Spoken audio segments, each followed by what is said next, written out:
Good Good job, Ron. Not bad for a time, right? I should get a letter of achievement for that. We'll make you a certificate. We'll get your proclamation. We'll have to do a proclamation. I'm good here.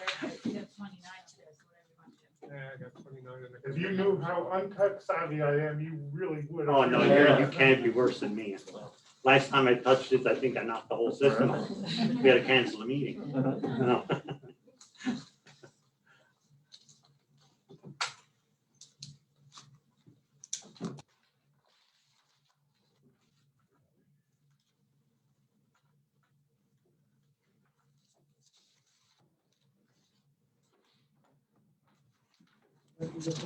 Ten 29. Yeah. It's like a long I don't minute. want to break the law here. Yeah. Go early.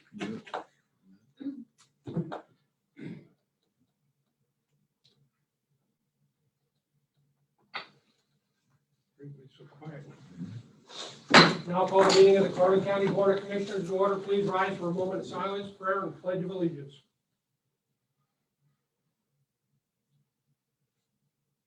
Father, thank you for each body, mind, and heart of those participating in this meeting, as well as the lives of those we will encounter afterwards. Strengthen our confidence in who you have made us to be. I believe that you will guide us in this meeting so that the positive results can be seen day, months, and even years after today. Amen. I pledge allegiance to the flag of the United States of America and to the republic for which it stands, one nation, under God, indivisible, with liberty and justice for all.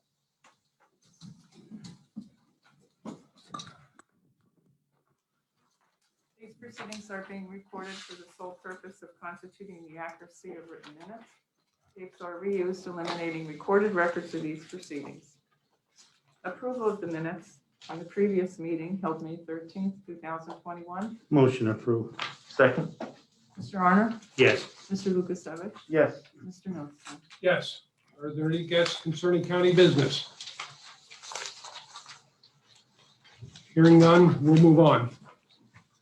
Next item is Mr. Tom Miller from Catholic Charities, Diocese of Allentown, and serving as the program manager for the Carbon County Emergency Rental Assistance Program. Mr. Miller? Good morning, everyone. Good morning. I appreciate the invite. Just wanted to bring up to date a little bit about what's going on. We did have a little flurry of activity the last week or so. So I think I sent out 18 checks this morning, or they'll go out tomorrow morning rather.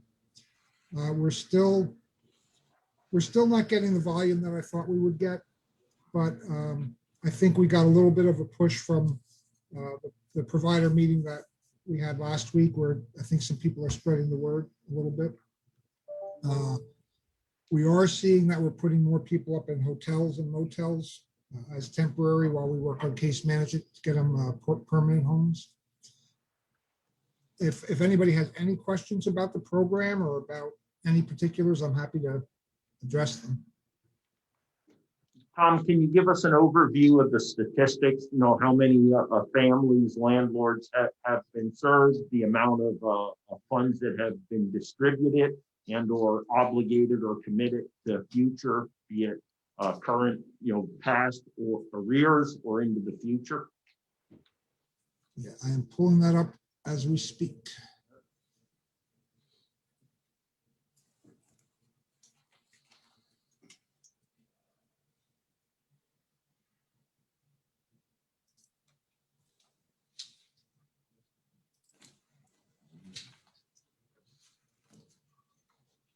So the total number, and these numbers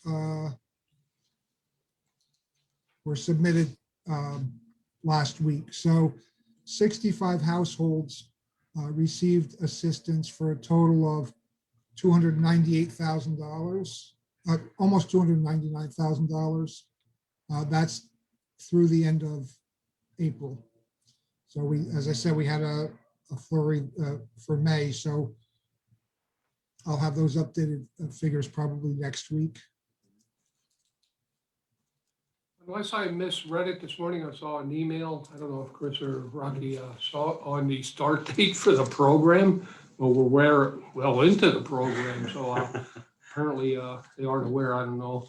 We'll have to make sure they are aware that we started the program and how far along we are.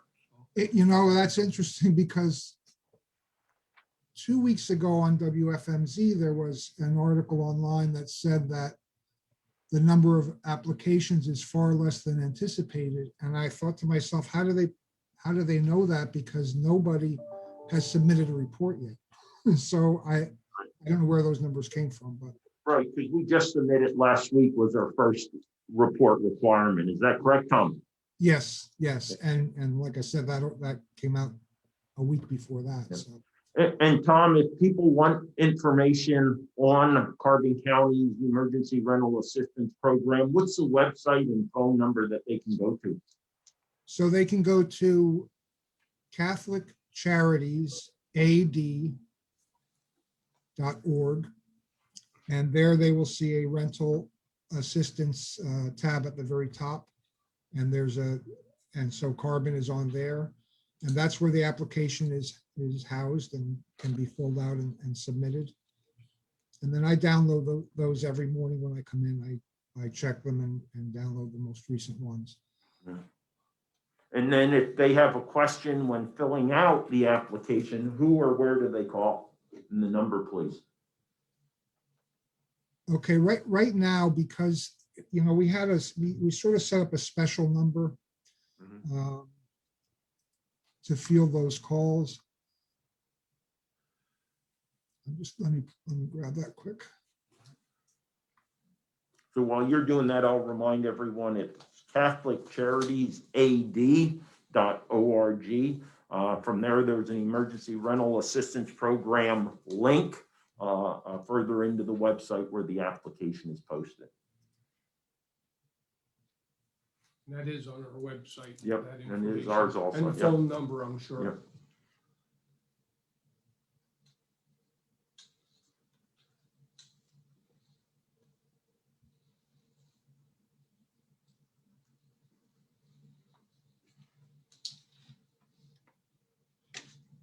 What will, You know what, I would say, Chris, at this point, because I'm really the only one managing Carbon County, Right, yeah, start to finish. So I would just say that they can use our main number. right, okay, yeah, and that's what we were using before. Would you pass that just so the press here can have that available should they decide to do anything? So that number would be 610 Yep.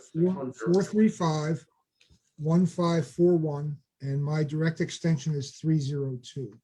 Okay. Thank you so much, Tom. You're welcome. Got it. Okay. Do any of the other board members have any questions for Mr. Miller at this time? Hearing none, so Mr. Miller can get back to work. I'll open it up to the media at this time before Mr. Miller has to leave to get back to work. Elizabeth? I'm okay. Nothing? Amy? Just how much was Carbon County allocated for this round? Tom, was the allocation around 4.22 million? Yes.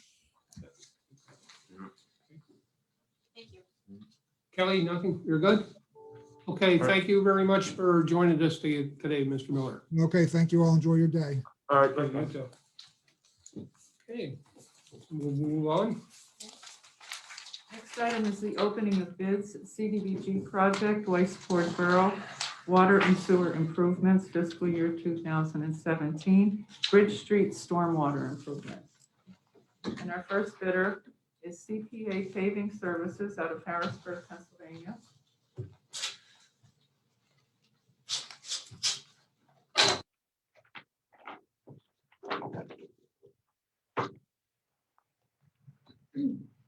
Total amount bid, $172,788.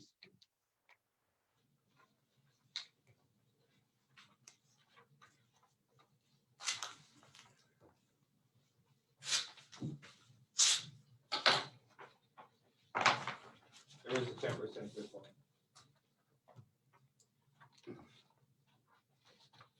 Next bid is CE Anklewicz Construction and Excavation Incorporated out of Mountaintop, Pennsylvania.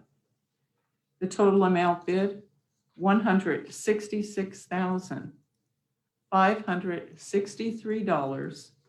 $166,563.45.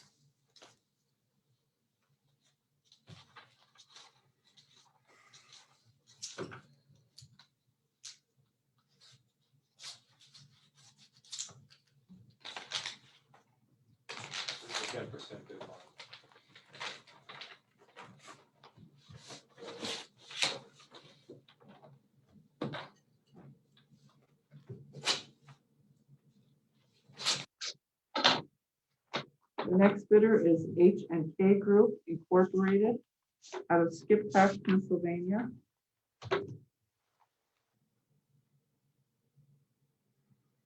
Total amount bid,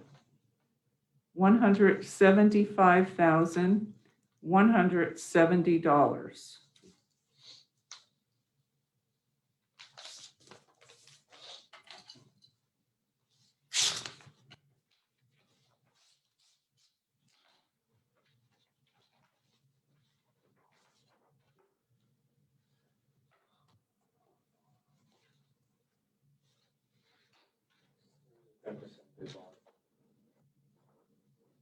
The last bidder, Barker and Barker Paving and Excavating out of Bethlehem, Pennsylvania. Total amount bid, $149,190.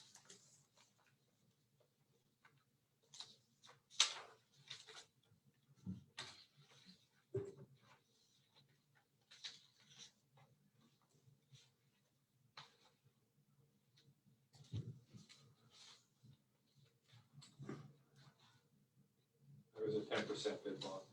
So move that we table for a period not to exceed 2 weeks forward to planning and development for its review and recommendation. I'll second that. Mr. Arner? Yes. Mr. Lukasevich? Yes. Mr. Notstein? Yes, The report of executive sessions held, there were no executive sessions held. department reports, budget transfers for the years 2020 and 2021. Motion approved. Second. Mr. Arner? Yes. Mr. Lukasevich? Yes. Mr. Notstein? Yes, There are no supplemental appropriations. Expenditures, approval of check numbers 220733 through 220920 for expenditures to the general fund clearing account totaling $1,919,892.79. Motion approved. Second. Mr. Arner? Yes. Mr. Lukasevich? Yes. Mr. Notstein? yes, The treasurer's report. Move to accept. Second. Mr. Arner? Yes. Mr. Lukasevich? Yes. Mr. Notstein? yes, The personnel report. Motion approved. Second. Mr. Arner? Yes. Mr. Lukasevich? Yes. Mr. Notstein? yes, Correspondence was received as listed. Copies will be made available to the press upon request. Children and youth for approval and execution. Fiscal year 2020-2021 purchase of service agreement with Hoffman Homes for Youth of Littlestown, Pennsylvania. Motion approved and execute. Second.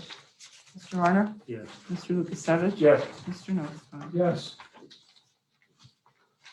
For approval and execution, the Children and Youth Services second quarter fiscal year 2020-2021 Act 48 invoice report, which will result in the counties receiving $37 in IT grant funds, $43,700 in special grant funds, $5,075 in housing grant funds, $17,138.39 in Title IV EAA funds, $11,020 in TANF funds, and $102.80 in Medicaid funds. Move to approve and execute. Second. Mr. Arner? Yes. Mr. Lukasevich? Yes. Mr. Notstein? yes, Communications 911 for approval and execution.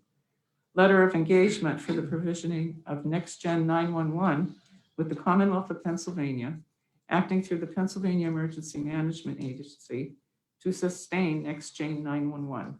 HEMA selected Comtech to provide 911 call delivery and next-gen 911 services to the counties and regional 911 systems to utilize next-gen 911 solution effective December 7th, 2020 through December 6th, 2027. This includes three one-year renewal options approved through the statewide interconnectivity fund. Motion to approve and execute. Second. Mr. Arner? Yes. Mr. Lukasevich? Yes. Mr. Notstein? Yes. District Court for approval and execution agreement with ESCO Incorporated of Ephrata, Pennsylvania for monitoring services for security cameras and panic buttons located at the Lansford District Court office effective June 1, 2021 through May 31st, 2022. Service calls will be charged at $160 per visit, and subsequent labor will be charged at $128 per hour in fractional hours. Annual monitoring fee of $208. Move to approve and execute. Second. Mr. Arner? Yes. Mr. Lukasevich? Yes. Mr. Notstein? Yes. Insurance for ratification. 2021-2022 insurance renewal with the Pennsylvania County's Risk Pool for the period of June 1, 2021 through May 31st, 2022 at a total cost of $348,995. This is an increase of $46,156. Choosing the payment of 40%, 30%, and 30%. Cost breakdown is as listed. Motion to ratify. Second. Discussion. So I noticed that this P Court renewal includes a 7% commission for Will Donner's insurance agency. I look over to my left flank, I see Corinne and Jen in this office who had the opportunity and would have been presented a 3% pay increase. Yet I see that Will Donner's insurance agency have offered to reduce, because of the increased cost of the county of this, their commission to 3.5%. Yet in this current motion, we're basically giving Will Donner's a 100% pay increase.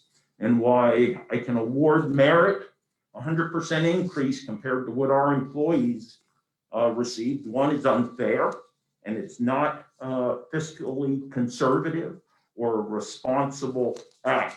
So I will go ahead and make the motion to table this for rediscussion and reconsideration next week. I think I would table, but I think we should just have a discussion right now, like I know you have something to reduce it further than that, but whatever the percentage I think would work out to what they got paid this past year, if they were willing to take a deduction below that, I think we should just keep it at the payment that they had from last year. You know, there's a lot of contracts that are going with freezes. Why couldn't we freeze them at the level that they were at instead of going backwards? Because they're willing to accept it, which tells us that their profit margin is sufficient, that they can accept it. We're here to do what's best for the taxpayer, not this particular insurance agency. And I kudos to Will Donner's insurance agency to their willingness to work with us to keep our costs down and the cost of the taxpayers. Why would we not accept this donation? We accept donations to the animal shelter, for example. Why would we not accept this gracious offer from Will Donner's insurance agency? I'll second it to table it.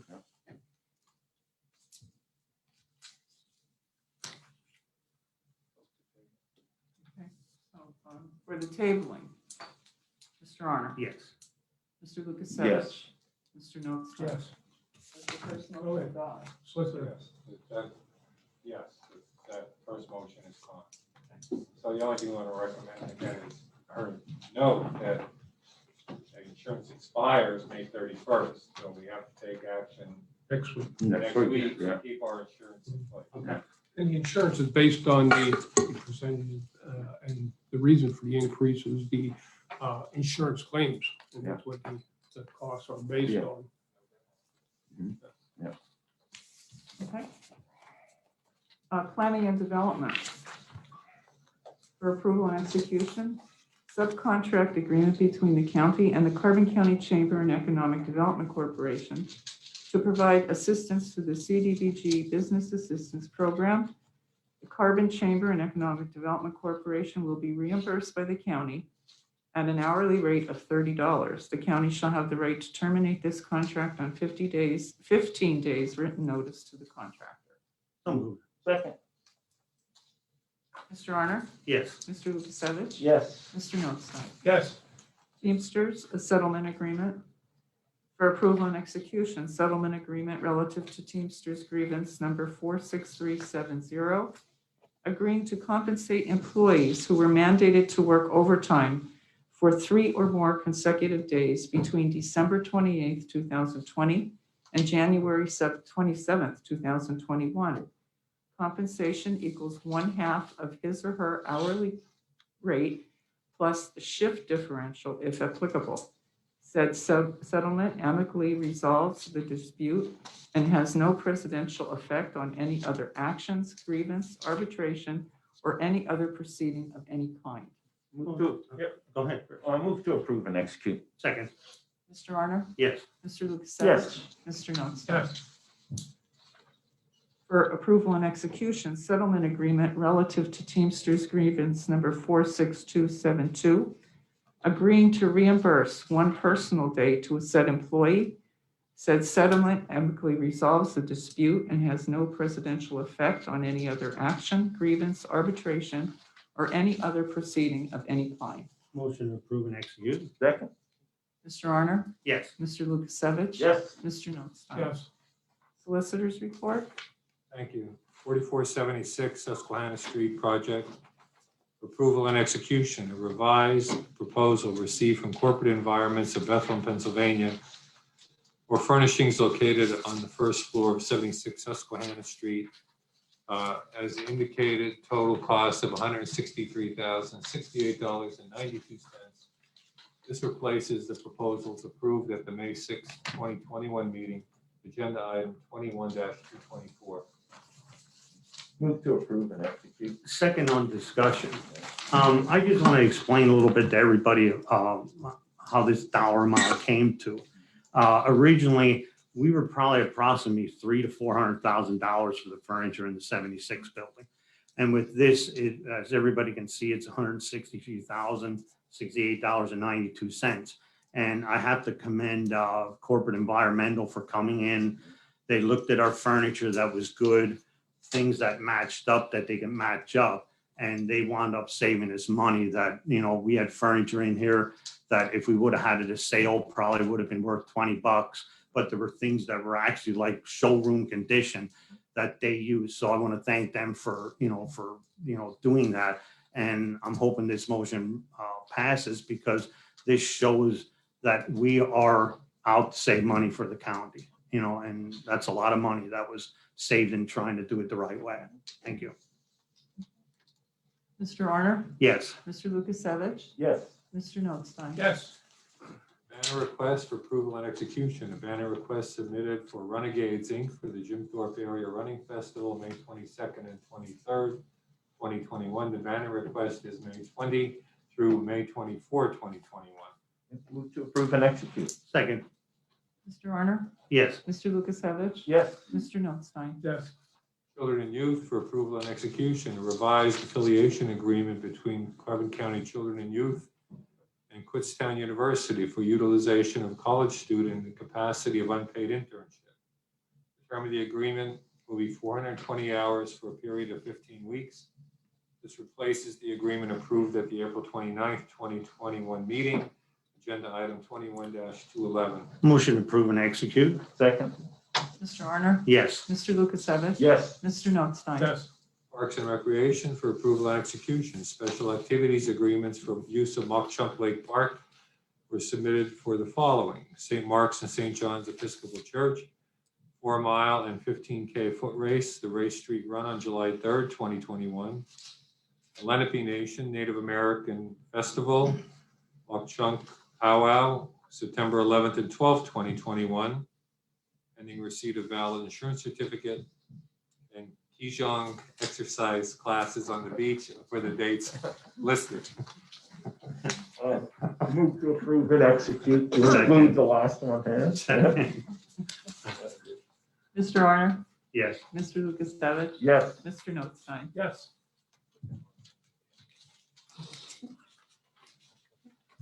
Okay, is there any further business? Hearing none, shall I move on to commissioners' reports? Mr. Arner? I do have a little bit something. Chris, were you gonna bring this up, the Which one? dog shelter? I was just gonna read part from the conclusion. That was Okay, it. well, Yeah. I wanted to give sort of like a little bit of a report on that. Yeah, that's good. I know Chris is gonna, we did get a report back from, and I won't take your No, go stuff ahead. away from Yeah, you. whatever, no. But there are things that I've been looking into for the last 2 weeks. There were some deficiency in there, and we're looking like for covering for the dogs, for the kennel. The lighting has already been purchased. We're gonna install that. The windows, we're getting windows to replace them. And some of the other work would be black topping, which was a liability to the county because everybody's going up there and stumbling over the rocks to go in. So we're gonna try and straighten some of these things out. We're not gonna get all the way in 1 week, but we're gonna try to get these deficiencies out of the way. And I just wanna make one comment, like a lot of people are donating money to us. And most of the people that either if they have any kind of animal, if it's dogs, cats, or a horse or whatever they have, they think that their animals are people too. And they should be treated just as well as what they are. And like I said, for the donations that we get, I think we have to start showing the people on what we're using the donations for. And that'll be it. Yeah. Thank you. Mr. Lukasevich? Yeah, and following up on Commissioner Arner's comments on the operational risk management assessment, the reason we've asked the Lehigh County Humane Society and PCOR, our insurance provider, to come in here is to help us understand where we could do better to ensure that as long as, the county manages the facility, it's a facility that best serves the animals that it holds and of course our employees. And obviously the press has clear availability of this. I think it's probably sitting in your inbox, but I'll just read a little bit of from the conclusions. I believe, and this is coming from the head of the Lehigh Valley Humane Society who led the effort for us. I believe this facility can be a productive animal shelter that serves both the animals and the people of Carbon County if given the necessary resources and support. This is a functional animal holding facility. It is not an adoption center, community outreach, or medical facility. The animals, unfortunately, are being underserved in the current environment. I stress the environment, not our employees and how they care for these animals, because we know there's great passion applied towards caring for these animals.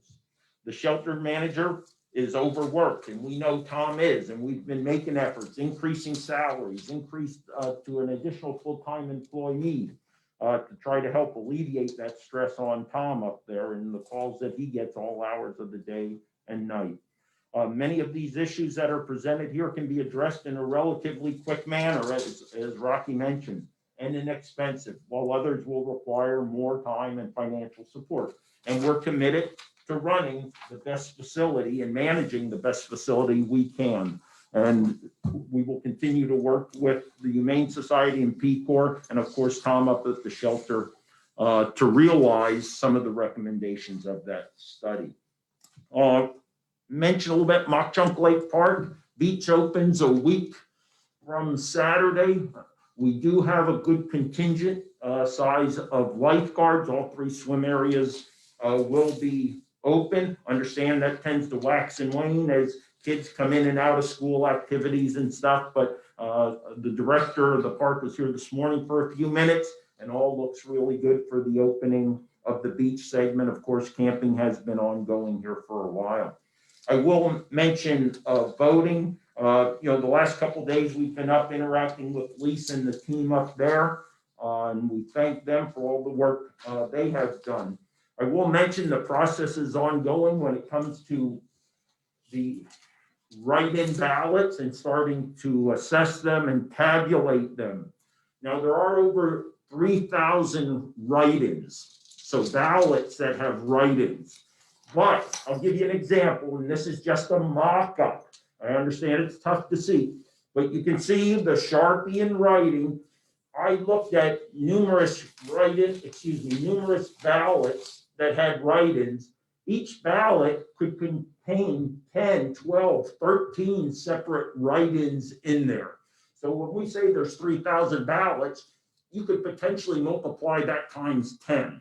And there's a manual process initially to get names that are not necessarily recognized into the database. So it is a time-consuming process. So again, patience as the team up there works through this process and commences the formal canvassing, which is expected to start Friday at 9 a.m.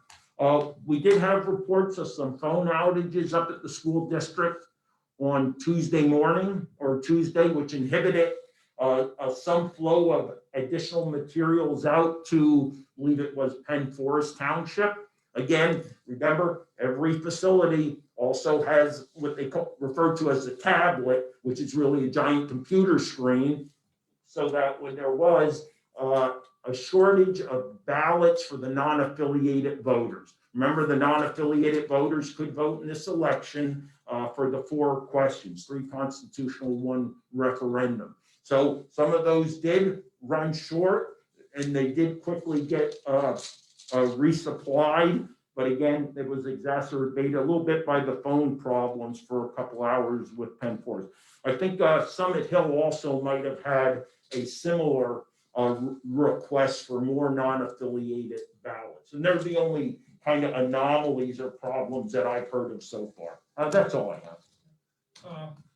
Concerning the elections, the returns came in extremely fast this time.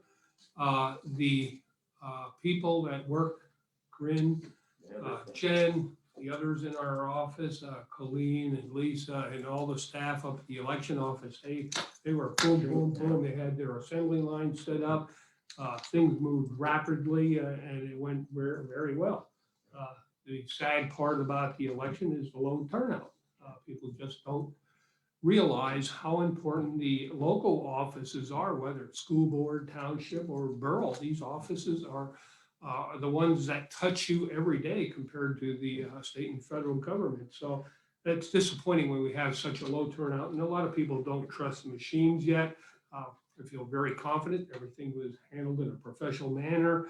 We get accurate counts, everything when we start canvassing, everything will be double checked again to ensure that our election is accurate. We don't want to put those numbers out there until we are absolutely certain of the write-ins in particular right now. And I don't know if we'll see that today yet, but we should have it tomorrow sometime in the final unofficial count, unofficial until we have our second canvassing meeting to give the final approval. So kudos to the staff, election staff, and all the extra workers we had from the other offices that were up there. And it was one of the shortest nights for election returns in how long run? Yeah, You're I was 50 years. amazed that I got my report at home it was about 10:15, which was surprising considering the number of write-in. The write-ins, the mail-ins, there were over 800 or 600-700 mail-ins, and everything considered it went smoothly. Except some minor glitches. Yep, many times.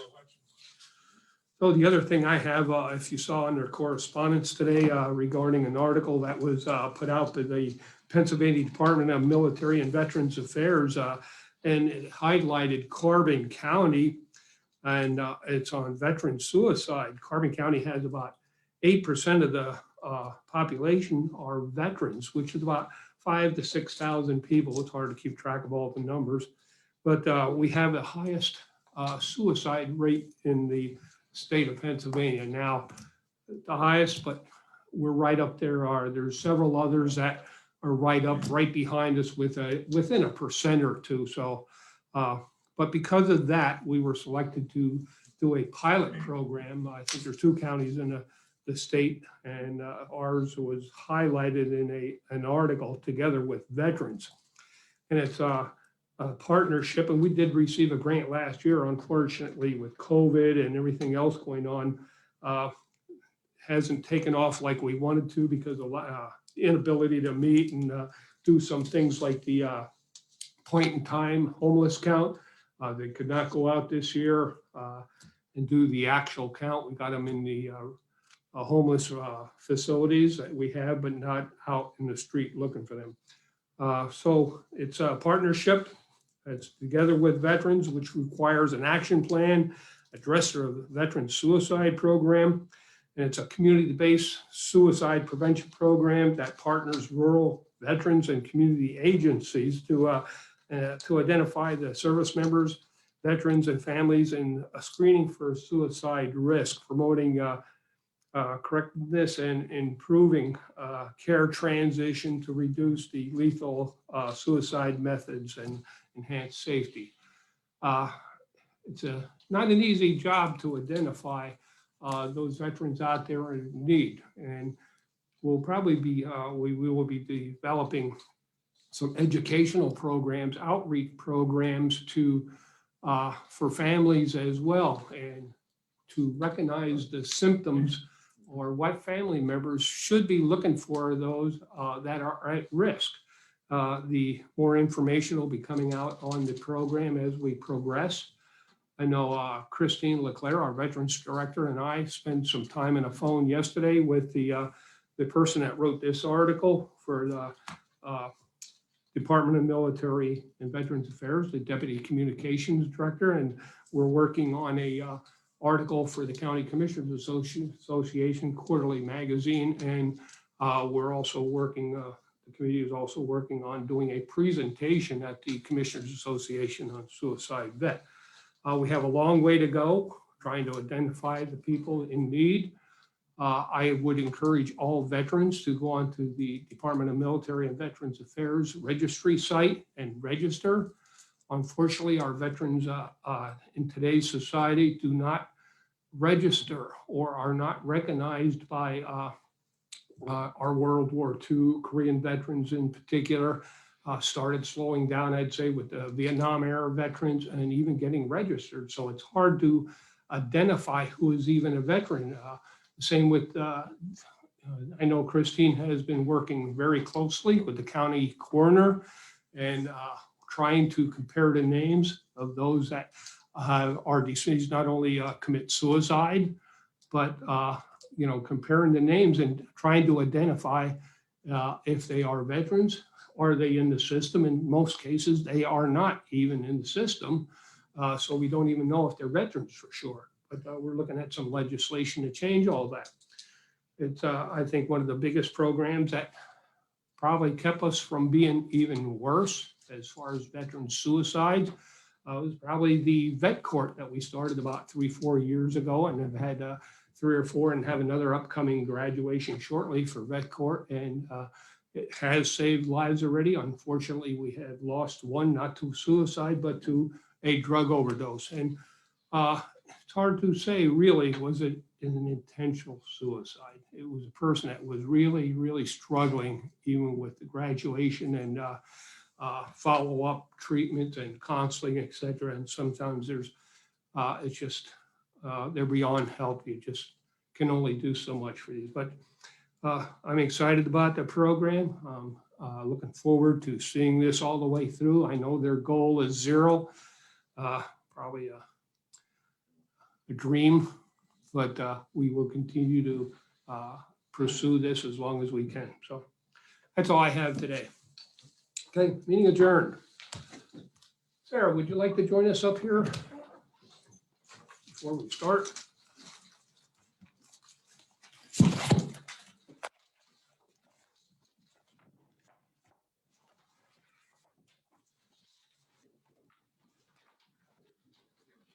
You ready, Mark? Okay, this time I'll call the monthly meeting of the Retirement Board to order. I'll turn the meeting over to Mark Severcek, Secretary and Controller.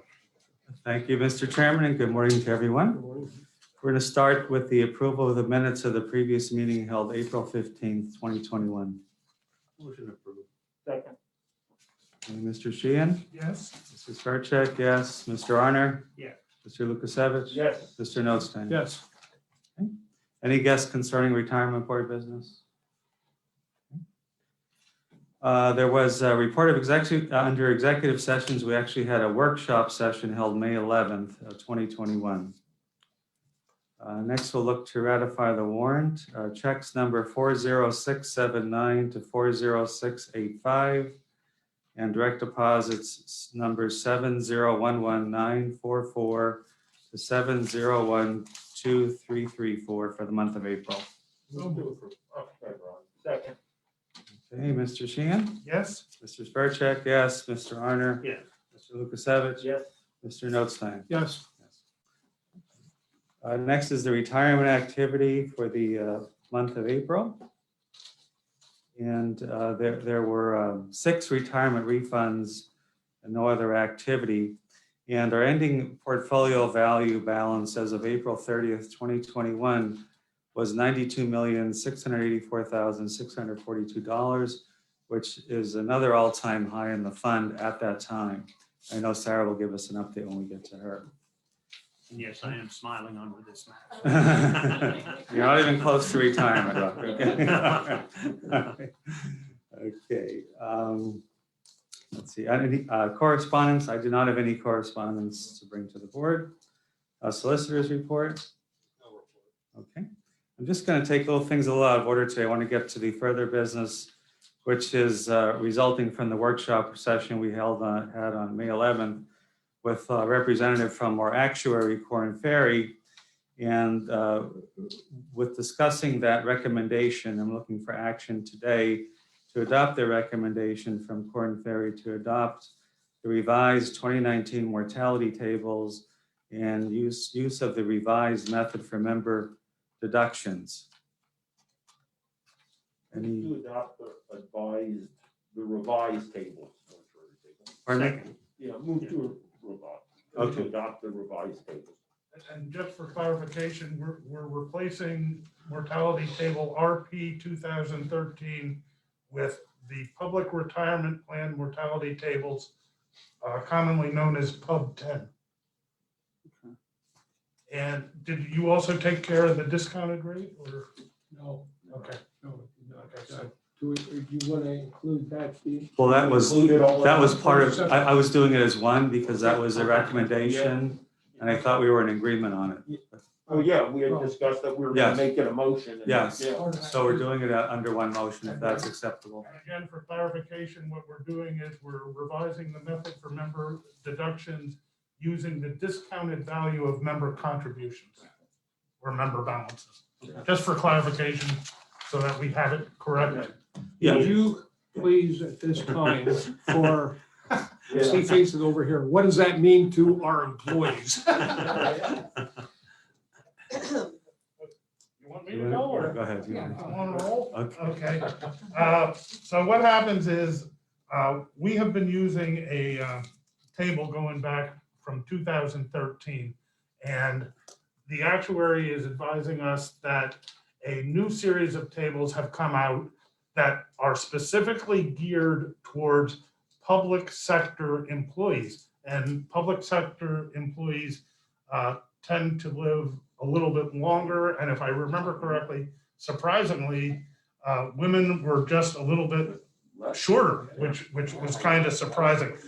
What this does is, moving forward, it will give our actuary a little bit better control, and overall, for the health of the retirement fund going into the future, we'll be using a better mortality table when we go to calculate people's pensions, realizing that they're probably going to be living longer than the old table that went back to 2013.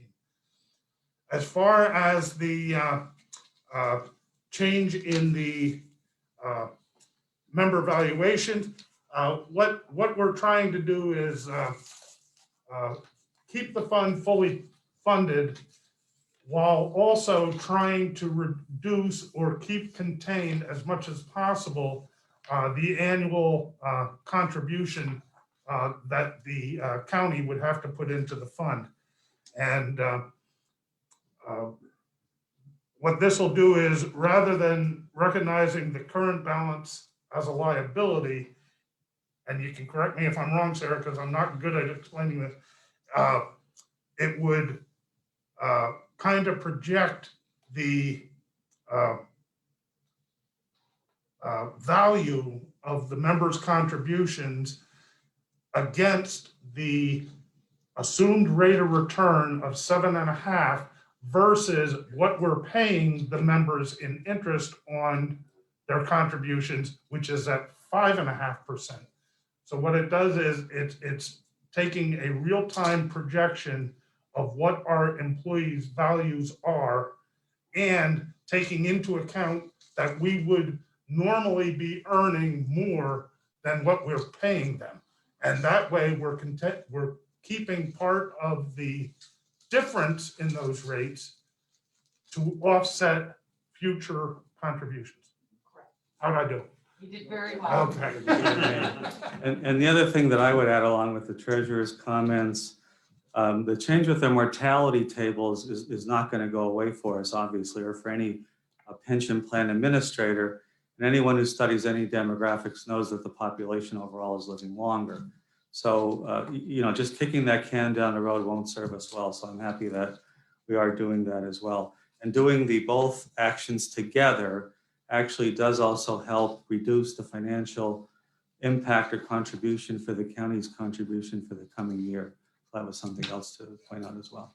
So with taking these actions, your annual contribution this year will actually be a little less than what you had budgeted for the year. So we're In good shape with the we're budget. in good stance. Yes. And to kick the can down the road, if we don't know it now, do it now, it'll cost us a lot more later.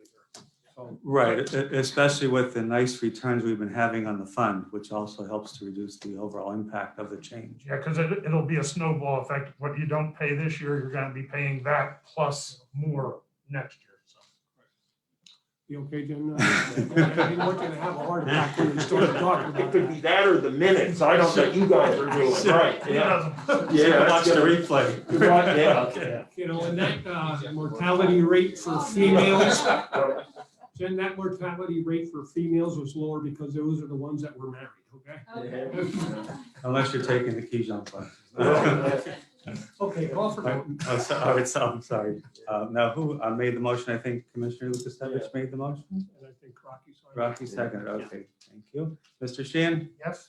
Mr. Spurcheck, yes. Mr. Arner? Yes. Mr. Lukasevich? Yes. Mr. Notstein? Yes. Great, thank you very much. All right, now we will go to our investment managers report with Sarah Wilson from Marquette to give us an update from the first quarter of 2021. All right. Good morning, Good morning. everybody, and I just want to take you to. Make sure the green light, there's a push in the center There's a- and then it'll be a. There we perfect. go. Yep. All right. So good morning. I would like to take you to Exhibit 1 and just give you a little bit of a Marquette update. You know, even through this whole pandemic, we have really seen some growth with the firm. We are excited to announce last month that we also added Somerset County to our Pennsylvania County list of clients. And one of the things that we're going to be doing, we're celebrating 35 years this year, is also we've decided that since we have so many county clients, education for the employees. So we are actually developing a YouTube channel for our Pennsylvania County clients that they can actually have their employees go in, and we'll be doing different educational programs there, understand what, the retirement plan is, understand how does that go with, what's your payment going to be, and everything. So we're developing that over the course of the next 6 to 9 months. We just thought that was something that we could bring to our PA counties clients. So let's turn and look at the market environment in Exhibit 2. And we look at the US economy, and we know that real GDP had a strong increase rate of 6.4% and we had a strength in consumer spending and policy support. We also do know that there was an additional stimulus payment, and therefore that has really, that was meant to stimulate the economy. And we look at GDP on that graph, look at there on second quarter 2020, just as we had started this pandemic, and then it's bouncing up. And if the current projections prove accurate, 2021 will be the strongest calendar year for economic growth since 1984. When we look at the rebound, most notably rising commodity prices and a tight global supply chain have driven rising input costs for both manufacturing and services. In turn, companies planning to raise selling prices outnumber those that plan to lower them by the highest amount in at least a decade. So that's going to mean is we're going to start looking at seeing some inflation. If you look at page 7, we look at inflation expectations, and rising inflation expectations are apparent in the TIPS market. So what are TIPS? Treasury inflation protected securities, and they're issued as a treasury bond, and they're by the US government, and they are indexed in order to protect investors from a decline in purchasing power. So we've really seen some movement in there. Interesting, the 5-year break-even inflation is higher than the 10-year break-even inflation, a phenomenon that does not occur often. More specifically, the TIPS market is implying that inflation over the next 5 years will be higher than inflation in the latter half of the next decade. So we look at short-term interest rates and look at that below on page 7. You look that we're just starting to see a little bit of a spike. We know that interest rates will go up as inflation will go up. If you turn the page and we look at the global economy, just what I want to point out there is that we've really seen this quarter alone from the beginning of the year. You look at the bottom of page 8, you've really seen that we have seen some large growth. India was at 11.5 as of January 2021. It's at 12.5. We look at the US, which has really had some growth, 5.1 to 6.4 in just one quarter. And you look below and you can see what the asset class performances did. And we'll delve into that when we look at your performance. But US equities for the trailing 12 months from the time that this is really when the pandemic started to really hit the market at the end of first quarter, they did 62.5%. And we'll talk a little bit about that and how switching over to OCAO and how you diversify, how that really benefited the plan. And fixed income markets were mostly negative in the first quarter amid a sharp rise in the treasury yield. So we've been really looking at fixed incomes having a little bit of a hard time there. And then we look at US REITs and real estate. With inflation, you've got diversified into real estate. With inflation, real estate is going to slowly start coming back.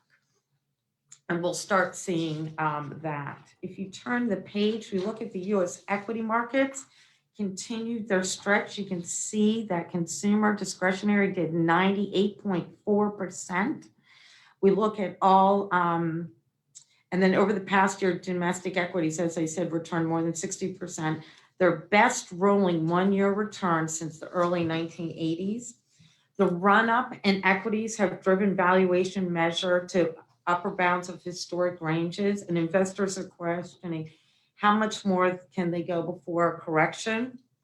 We certainly acknowledge that the stimulus measures have kept rates low, and then because of liquidity, have pushed investors into equities, thus continuing the run-up and prices in return. We utilize an acronym at Marquette. We can't claim it as our own, but it's called TINA. There's no alternative. Meaning with rates this low, investors have nowhere to put their money if they want to see real rate returns that exceed inflation. The term is further supported when examining the equity risk premium, which compares the S&P 500 earnings yield to the 10% treasury yield. So basically, what we're seeing is overall valuations are really stretched. I mean, who would have thought that they were paying, this market would go up? But in today's market environment, you look and you see what drives the market. Yes, it's individual investors drive a portion of the market, but it's really money managers that are driving the market.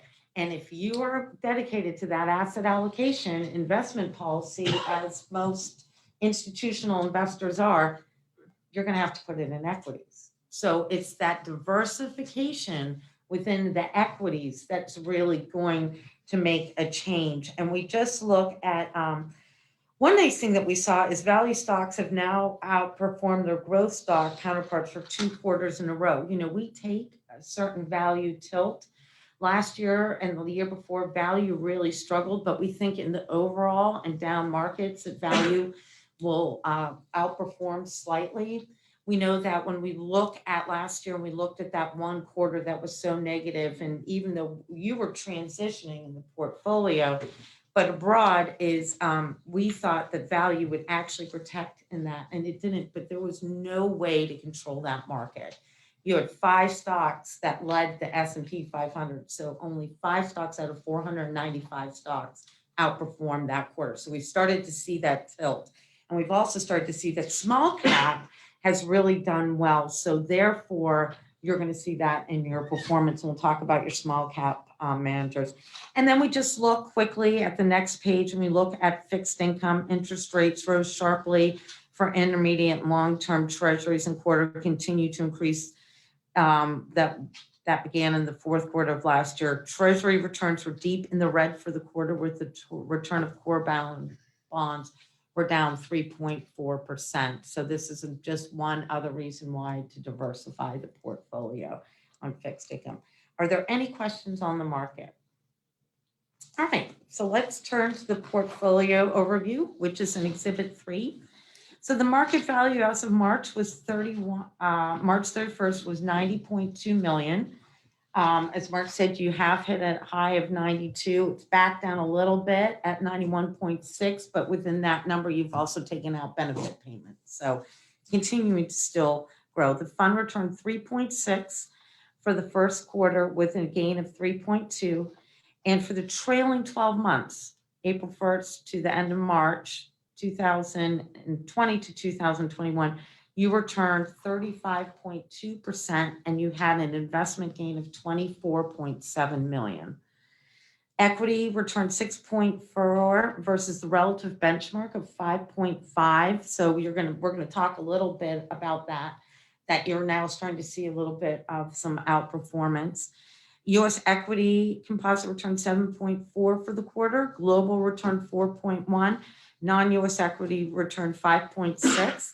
And positive attribution, meaning positive performance, what really kind of helped you outperform was your U.S. mid and small cap equity managers and your non-U.S. equity value tilt, which really helped in the international space.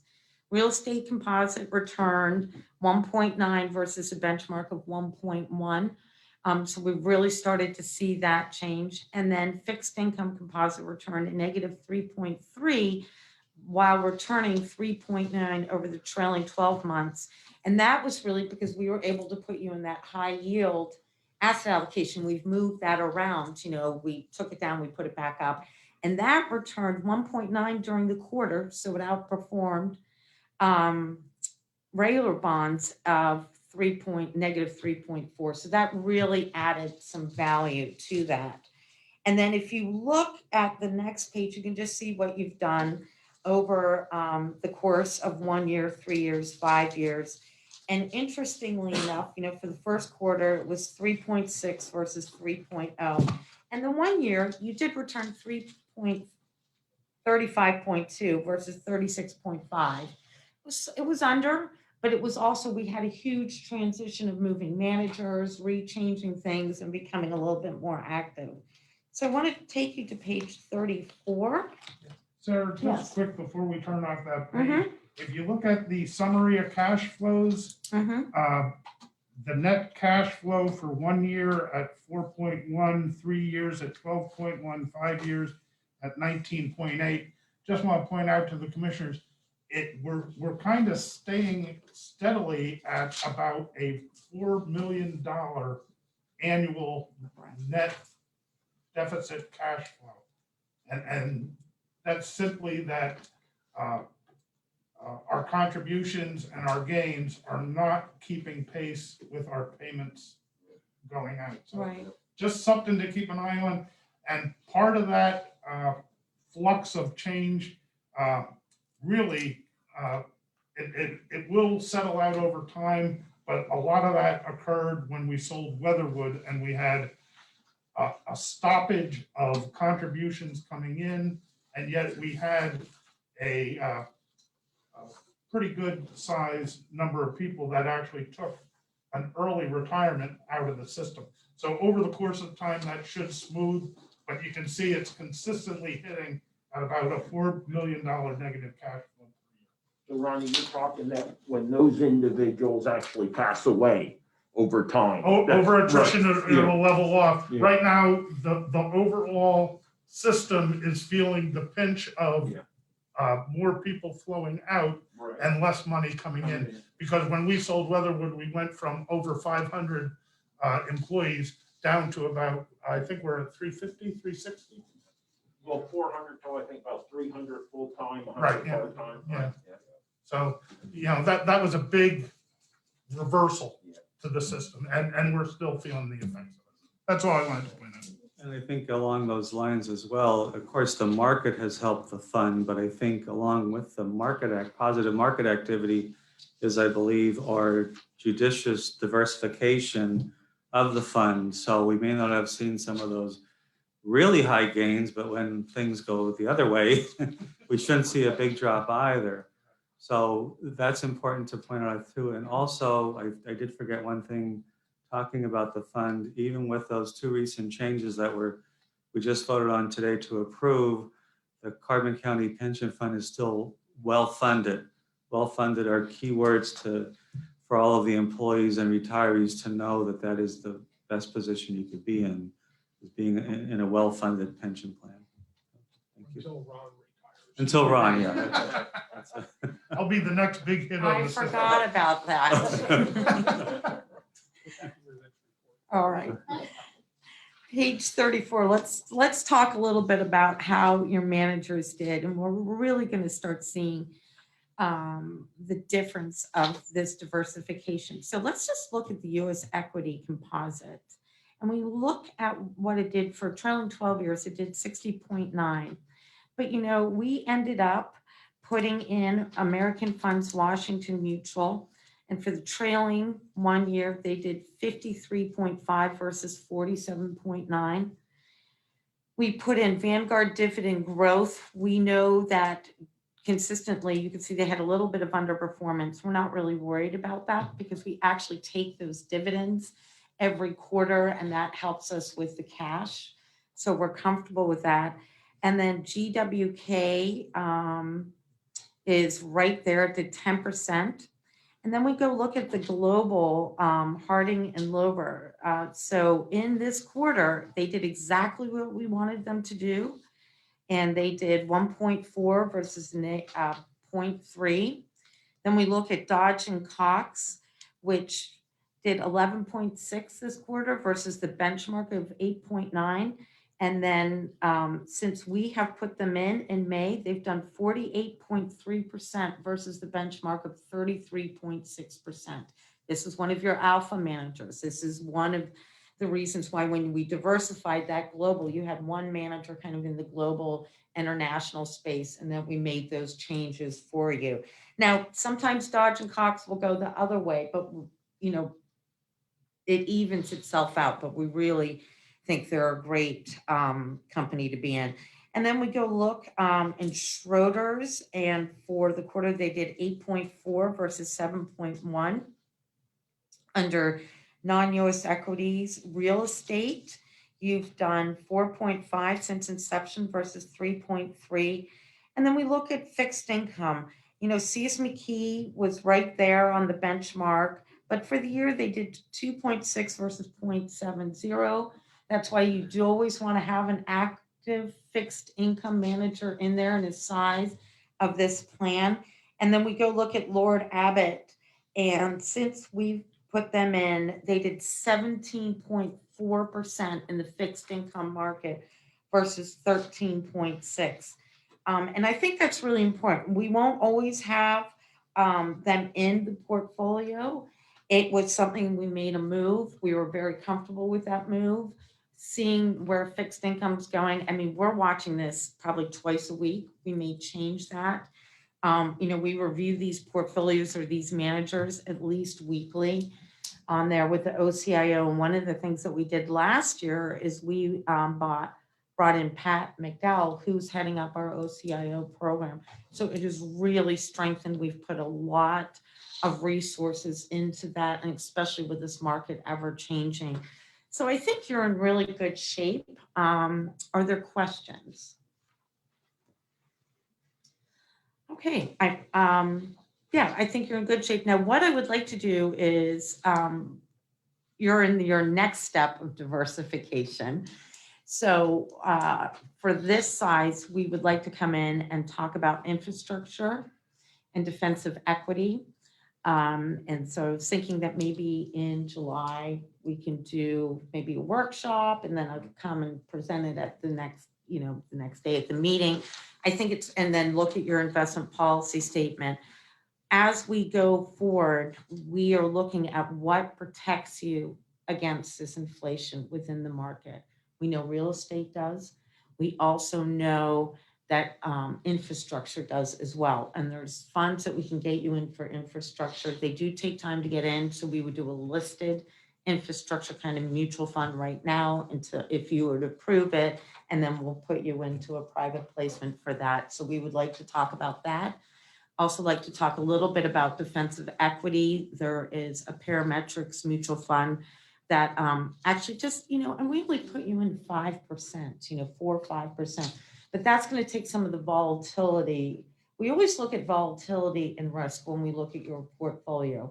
And we always try and make sure that the portfolio is not taking as much risk as the market's taking. That is the most important thing in a pension fund. So, if the market goes up 30%, you're up 20%, great. You've met your actuarial.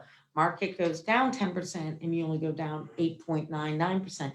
Much better, because it's not going to take you as long to get back up. So those are the two items I would like to talk to you about and bring you an education deck on that if you're so interested. And again, thank you so much. It's always a joy, and I'm so happy to come back to Jim Thorpe. And really, it's nice to start seeing people not on the TV screens, which I think everybody is so. It's so tired. Actually, it was on vacation, and all the kids that we saw, not one child had a phone with them. They were all playing. Not one kid had because I think they're all so tired of looking at screens. But again, thank you so much. Yes, thank you, Sarah, very much. Does anyone have any questions for Sarah in her presentation? All right, thank you very much. Anything else for the good of the retirement board? Okay, hearing no further business, meeting adjourned. Thank you. Okay, Alyssa. So just about the dog shelter assessment report. I know you guys said that you have, you're getting a lot of donations for the shelter and you guys need more manpower, but like the lack of resources that the shelter has, is it just kind of a matter of funding that's needed right now, like more funding, or? My position would be the most limiting resources is not only volunteers, but individuals capable of that position, the staffing. I am telling you, we could give $25 an hour, but if you don't have the right demeanor, you're not going to be an appropriate employee up there. It really takes a unique person with not only passion, but a certain way of being able to manage and work with the animals. And, Tom's very good at vetting individuals. And it's hard to get people who are quote unquote qualified for that type of work, regardless of what you try to offer. Yeah, the type of dog we have up there, most of them unfortunately are the pit bull variety and or mix. And, and some of them can be some of the greatest pets. My daughter had one from a shelter, but there are some that you just can't trust sometimes. So you have to have the personality to work with a lot of these animals. And a lot of parking, it's noisy in there and everything, the concrete building and that, but yeah, personnel staffing, like a lot of other prison and many other offices we have, staffing is always an issue. No, the only thing, like, I mean, everybody's saying about the pit bulls in there, but I think the last time I was up there last week, the clientele of the dogs has been changing over the last year since we've been here. And they've actually, like, people should go up there because the dogs are turning into the fluffy, nice dog to get. I mean, there was a couple mixed breeds up there that were like Springer Spaniels. And I mean, before when we went in, when we first came into office, it was like every one was a pit bull. Now it's cutting down, and I think there was like maybe 3 or 4 of them that were in that back corner and stuff. And I said, like, I think that's what was happening with us. We were known as the pit bull, you know, center Of the of Northeast. state, Yeah, of the really, Northeast. yeah. And it's not like that anymore. I think with Tom's efforts, you know, and Tom's been working, like, there's mentoring programs where they're taking these dogs and going to different parts of the state. You know, people are getting them at different shelters. So my hat's off to him. I mean, he's excellent on trying to get, you know, and not that the pit bulls aren't quality dogs, but it's something people are looking for, the nice little fluffy dog to take home. Right. And you said that you said, Rocky, that you guys are already working on getting the windows and the lighting Yeah, fixed, and right? in fact, the blacktopping. like in the last couple of days, I got a bunch of estimates in, and that's the trouble with it. Right now, we're getting estimates and people don't want to give estimates because now everything's opening up and they're working in other areas. And these are like little jobs that are $3,000-$4,000 jobs.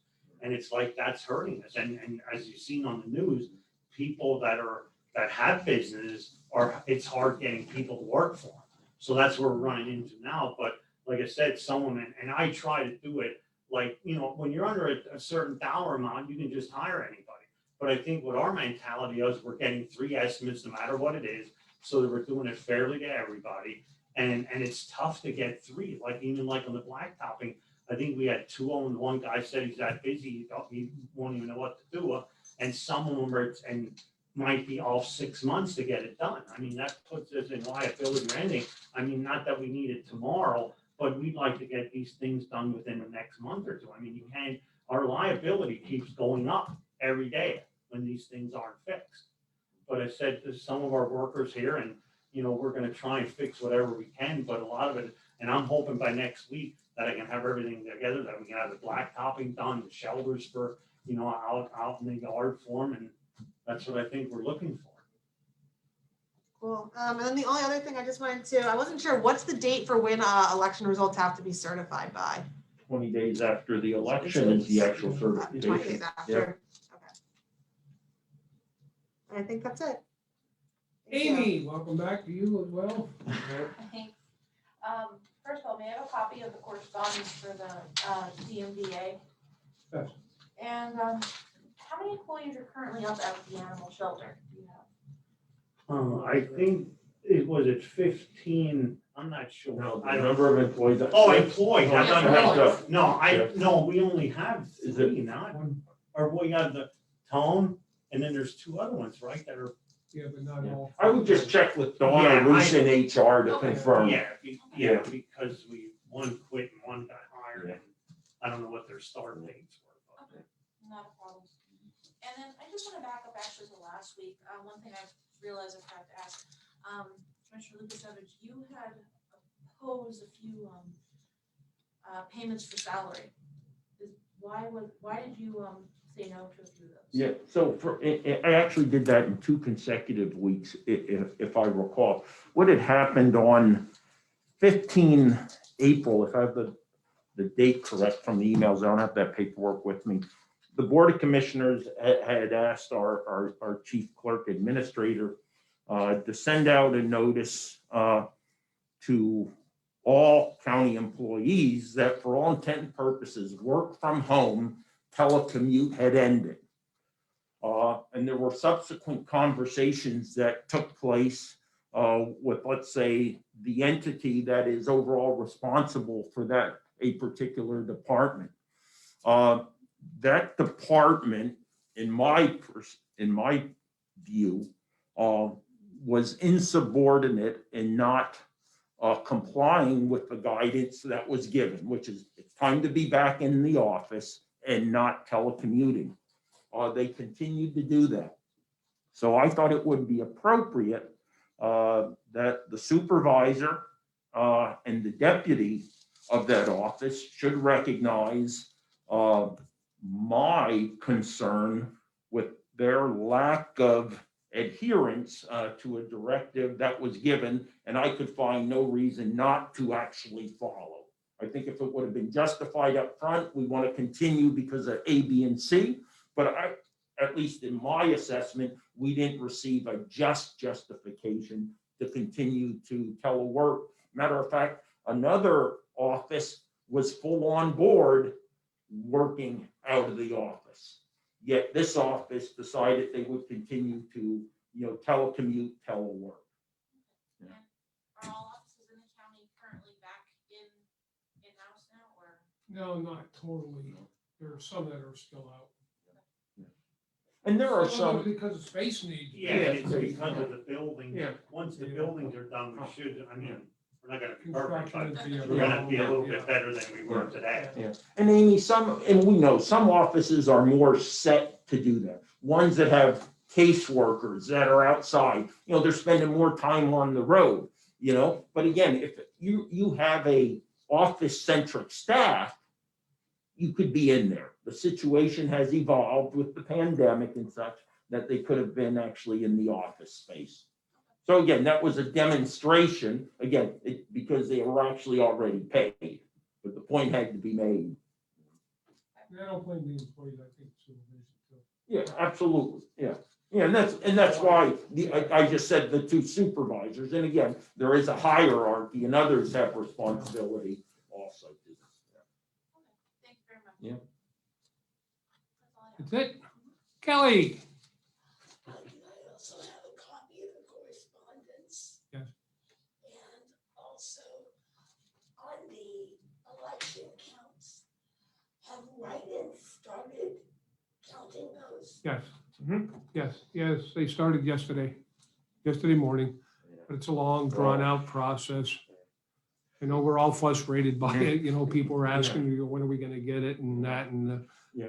keep putting them off, but and at the time I gave them an estimate was before I realized, I heard the 1,000 number Yeah, for one office, but One that didn't office, take yeah. all the other 2,000 yeah. ballots that had the write-ins for other offices, so Right. it's a time-consuming process, as it was not near as bad in November when we had the general election was, with all those ballots, it took a long time to verify everything, and you were under such scrutiny that you had to do it more than once, really. We wanted to make sure our numbers were right, and we were audited by the state as well, and everything was dead on.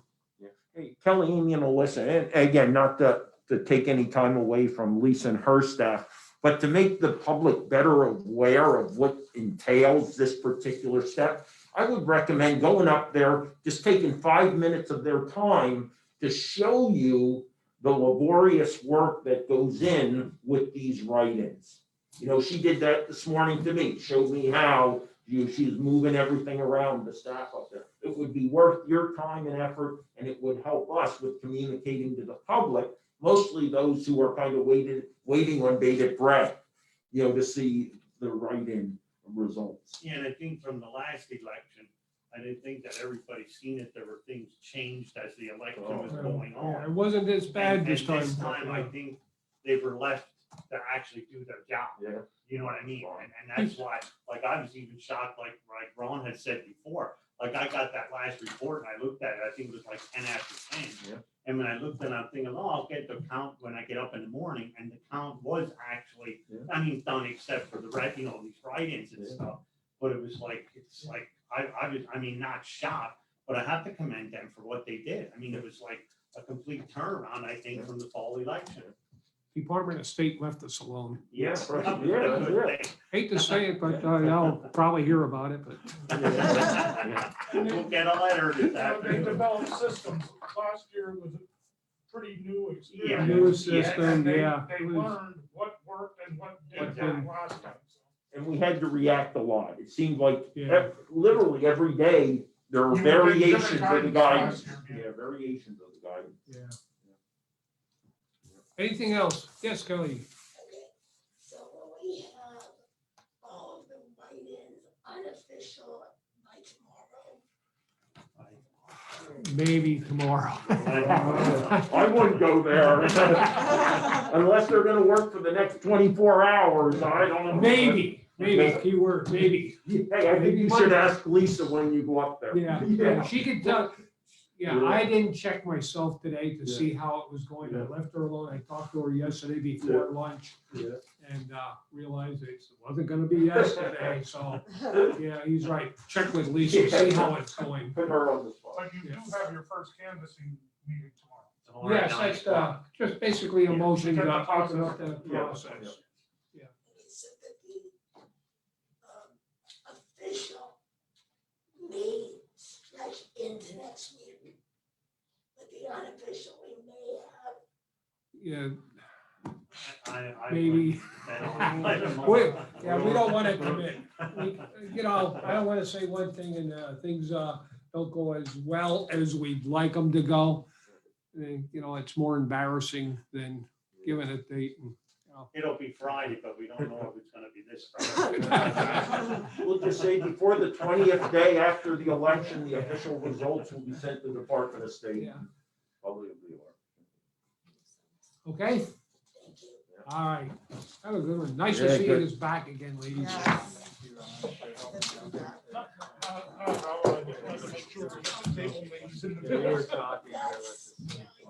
Well, you know what?